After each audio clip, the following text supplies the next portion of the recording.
Assalamualaikum warahmatullahi wabarakatuh. Sebelumnya izin memperkenalkan diri terlebih dahulu.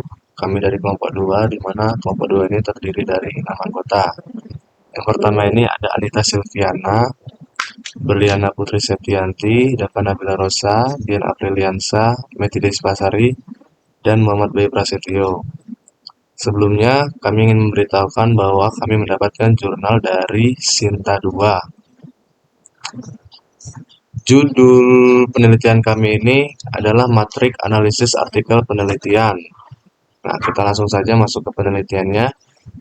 Nah, di jurnal ini ada penulis, judul artikel, tahun terbit, nama jurnal, negara tempat penelitian, kerangka teori, kesenjangan yang diajukan, tujuan penelitian, metode penelitian, sampel penelitian, instrumen penelitian, analisis data, hasil penelitian, keterbatasan penelitian, dan saran untuk peneliti berikutnya. Nah, di sini penulis jurnalnya itu ada 3. Yang pertama ini Sunardi, yang kedua Abdul Fadlil, yang ketiga Nurmaki Perdana Kusuma. Selanjutnya ada judul artikel. Judul artikel ini membandingkan klasifikasi data mining untuk online profil korban penipuan di Indonesia.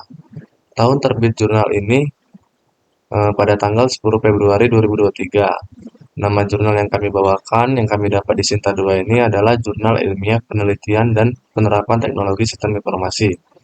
Negara tempat penelitian ini yaitu di negara kita, negara Indonesia. Selanjutnya masuk ke kerangka teori. Kami mendapatkan kerangka teori ini di dalam jurnal. Penipuan dunia maya adalah kejahatan yang menggunakan internet untuk tujuan bisnis dan perdagangan.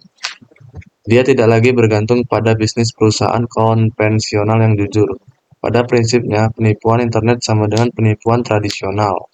Perbedaannya hanya pada tindakannya saja, yakni menggunakan sistem elektronik, contohnya komputer, internet, alat telekomunikasi. Penipuan online termasuk dalam kelompok kejahatan kriptografi teknologi informasi dalam komputer associated. Kasus cybercrime yang sering terjadi di Indonesia adalah kasus penipuan online. Kejahatan ini terjadi dengan memanfaatkan instant messenger. Sunardi menyatakan kasus penipuan di Indonesia didominasi oleh media sosial Instagram dan WhatsApp. Seiring dengan banyaknya serangan dari kejahatan dunia maya, beberapa perusahaan software, khususnya pembuat antivirus dan malware, selalu berusaha untuk menutupi celah pada sistem yang ada seperti fasilitas verifikasi 2 langkah. Contohnya Google Mail, Yahoo Mail, Steam, dan lain-lain. Oke, selanjutnya masuk ke kesenjangan yang diajukan. Kesenjangan yang diajukan maksudnya itu meningkatnya kasus penipuan online di Indonesia bukan disebabkan oleh lemahnya langkah keamanan aplikasi, melainkan oleh penggunanya. Di Indonesia, keamanan akun online dianggap sebagai sesuatu yang tidak penting, baik akun email maupun akun media sosial lainnya. Di mana akun media sosial ini contohnya Instagram, Facebook, Twitter, dan lain sebagainya. Nah, pengguna ini biasanya memberikan password itu yang tidak unik, contohnya kayak memberikan password nama sendiri, terus tanggal lahir, atau orang lain yang gampang menebak lah gitu intinya. Nah, jadi kesenjangan ini dapat menjadi celah bagi kejahatan dunia maya, terutama yang melakukan rekayasa sosial. Selanjutnya kita masuk ke tujuan penelitian. Penelitian ini bertujuan untuk membuat profil korban penipuan online dan memahami metode mana yang merupakan model terbaik untuk pembuatan profil kejahatan cyber berdasarkan akurasi, kesalahan klasifikasi, dan presisi. Algoritma klasifikasinya adalah Naive-Bayes Decision Tree dan Random Forest. Model-model ini diterapkan untuk mengklasifikasikan dan memprediksi berdasarkan sosiodemografi, korban kejahatan online, pengumpulan data, pembersihan data untuk pembuatan analisis profil menggunakan model Naive Bayes di Indonesia. Selanjutnya kita masuk ke metode penelitian. Langkah pertama dalam penelitian ini adalah pengumpulan data menggunakan kuesioner online. Pengawasan dilakukan dengan melakukan Google Forms yang merupakan platform online. Temuan-temuan tersebut dicatat dalam database lokal untuk dianalisis. dan partisipasi anonim untuk melindungi data rahasia. Peserta ditanya apakah mereka setuju atau tidak setuju untuk mengambil bagian dalam survei selama tahap pra-pemrosesan. Partisipan dalam penelitian ini adalah pengguna Instant Messenger Indonesia yang saat ini aktif menggunakan internet. Langkah selanjutnya adalah pembersihan data. Dengan menggunakan fitur Rapid Miner, data yang online tahun 1982 ditemukan 295 data yang tidak dapat diolah karena nilai yang hilang. Sedangkan seluruh variabel sosiodemografis dapat digunakan untuk menganalisis model klasifikasi berdasarkan itu. Pada tahap ketiga, Rapid Miner memberikan kemudahan dengan hadirnya auto model yang secara otomatis melakukan pelatihan data atau data training beserta analisis data. Berjumlah 60% dari total data otomatis akan dijadikan pelatihan data. Gambar 1 menunjukkan langkah awal dalam melakukan proses analisa dengan Rapid Miner. Untuk tahap keempat, klasifikasi model ketiga akan dibandingkan berdasarkan matrik kebingungan yang diperoleh dari hasil masing-masing model. Rumus 1-4 menunjukkan cara menghitung kinerja berdasarkan akurasi, presisi, kesalahan, klasifikasi, dan recall. Langkah kelima menggambarkan kesimpulan berdasarkan hasil penelitian. Next, kita langsung ke sampel penelitian. Hasil dari Rapid Miner menunjukkan bahwa model Naive Bayes dan Decision Tree sedikit lebih signifikan dibandingkan model Random Forest.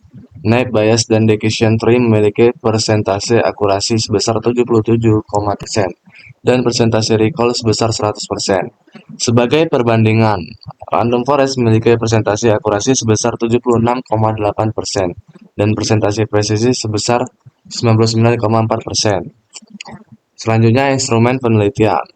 Pada jurnal tersebut menggunakan beberapa media. Penulis menyebutkan bahwa ia menggunakan media-media tersebut untuk melakukan pengumpulan data, pembersihan data, dan data training. Selanjutnya masuk ke analisis data. Analisis data yang digunakan yaitu Google Form dan Rapid Miner. Nah, jadi di sini kami di analisis data ini kurang detail untuk menjelaskannya di dalam table. Jadi saya langsung menjelaskan sendiri. Di mana Google Form ini itu berupa form, ada berupa nama, tempat lahir, tanggal lahir, dan semacamnya.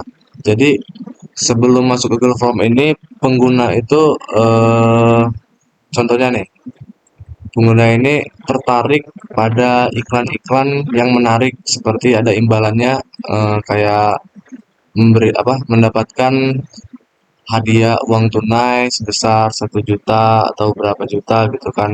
Nah, nanti setelah ngeklik iklan tersebut, nah nanti diarahkan ke Google Form, di mana Google Form itu mengisi beberapa kuesioner. Kuesioner itu terdapat ada nama ya seperti apa namanya data kita lah.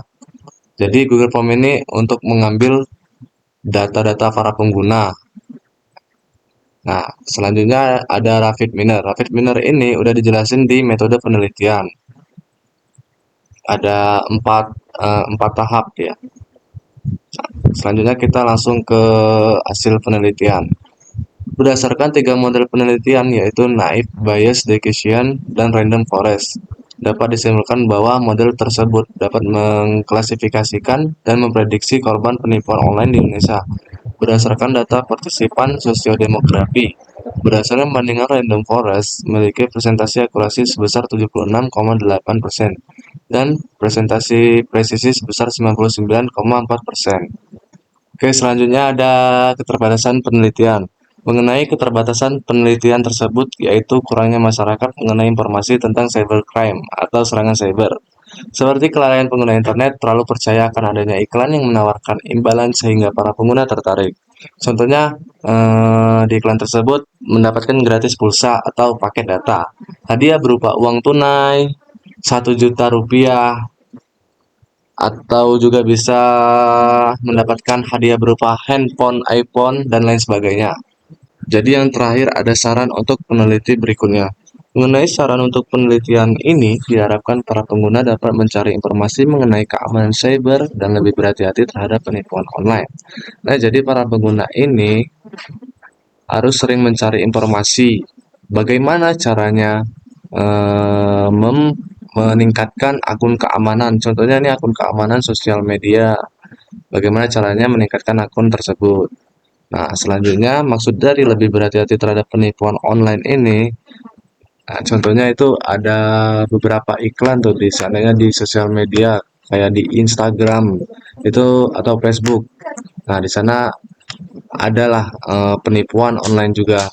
Nah, di sana meletakkan iklan, di mana iklan itu membuat para pengguna ini menarik karena iklan tersebut menawarkan bahwa dia ikut kuesioner yang ada di dalam iklan tersebut, dia akan mendapatkan hadiah uang tunai, terus mendapatkan juga alat-alat elektronik seperti handphone, komputer, dan lain sebagainya. Nah, itu saja hasil dari penelitian kami dengan judul penelitian Matrix Analisis Artikel Penelitian. Oke, sekian dari kelompok 2. Kami ucapkan terima kasih. Assalamualaikum warahmatullahi wabarakatuh.